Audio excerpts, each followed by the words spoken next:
Namaste, Germany. Guten Morgen. To all of you who have braved this cold winter in Stuttgart and made it to day 2 of News9 Global Summit.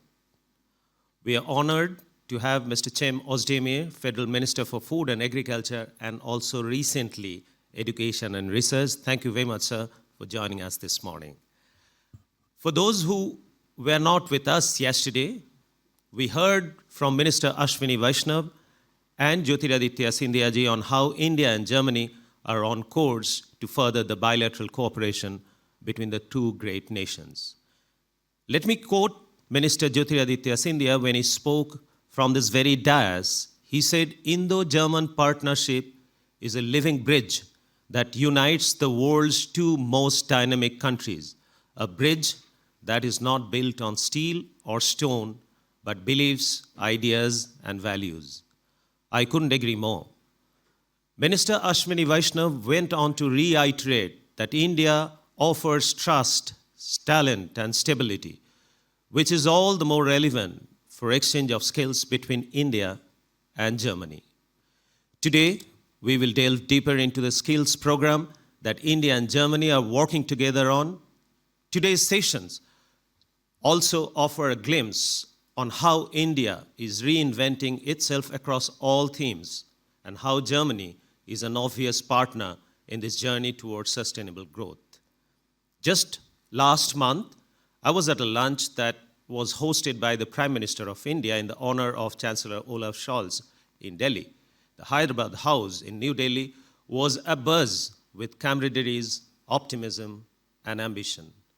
I'm quite certain that the ongoing deliberations at News9 Global Summit will further the cause of India and Germany walking together on the road where the winner would only be the planet.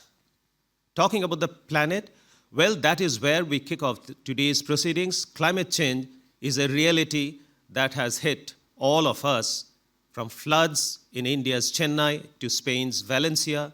The impact of climate change is no more restricted to scholarly literature. It is upon us. COP29 ended yesterday, and the net collective quantum goals seem to remain just another pipe dream.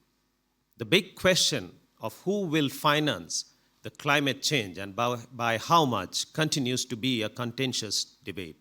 In fact, some of our speakers at the conference today are arriving from Baku after attending the COP29. We'll hear from them firsthand later today. The biggest calamity of climate change is food production, and inflation in food prices hits everyone equally, no matter how rich or poor. So starting the proceedings today would be none other than Cem Özdemir, Federal Minister of Food and Agriculture, Germany, who's recently been added, having given an added responsibility of education and research. Welcome to the summit, sir, once again. We will then move on to another theme that is dominating the global headlines, and that is artificial intelligence. During Chancellor Olaf Scholz's India visit, Prime Minister Modi said that AI has two definitions: artificial intelligence and aspiring India. And while India will endeavor to take the lead on technology, the nation is transforming as a manufacturing powerhouse.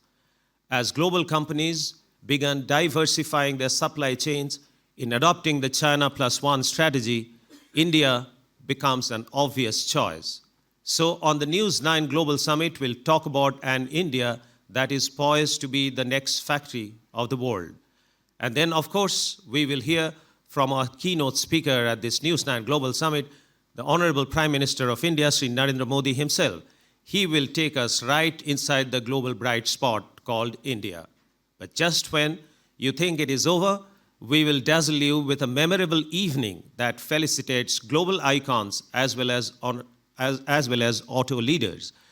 And finally, we will leave you with a solo concert like what you have never seen before. On behalf of News9 and esteemed partners, I thank you for joining this summit today.